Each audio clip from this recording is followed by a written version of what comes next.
Lieutenant Governor Mark Robinson and the state's top Republican lawmakers are pressing the White House for answers after a man on the terrorist watch list was arrested here in North Carolina. WRL's Matt Tallhelm is live outside the Lieutenant Governor's mansion, where he held a news conference within the last 2 hours. Matt, what came out of that?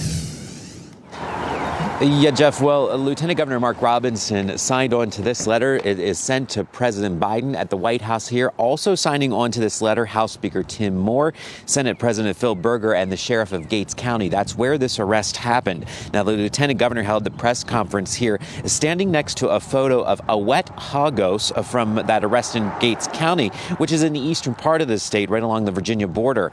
Hagos faces several charges, including resisting a public officer and assault on a government official. The sheriff's office says Hagos is from Africa and is on the federal terrorist watch list. The lieutenant governor used his office here to raise some questions about this case and to criticize the president's immigration policies. I asked Robinson why he's calling this an urgent threat now, since this arrest happened a week ago.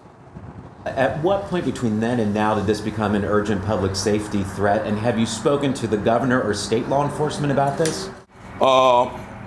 It was urgent from the very beginning when it was brought to our radar. That's why we contacted the sheriff immediately to ask him what we could do to heighten folks' awareness and to let him know that we were there for his office to give him any assistance he needed. So it was urgent from the very beginning. And yes, we have sent this letter to the entire Council of State. We have reached out to Governor Roy Cooper's office to find out what they know about this case and if they have talked to the lieutenant governor about this. Robinson, of course, is running for governor, and immigration has become a big issue that Republicans are taking on in their campaigns. In fact, immigration was the most important issue for Republican North Carolina voters in a recent WRAL news poll. Robinson did waver a bit when he was asked whether he supports the bipartisan bill that was put into Congress. It failed under urging from President Donald Trump to reject that. So Republicans voted against that bipartisan immigration bill. Robinson here today said he wouldn't fully support it, but he wouldn't not fully support that immigration bill. All right, Matt Tallhelm live outside the Lieutenant Governor's mansion in Raleigh. Thank you.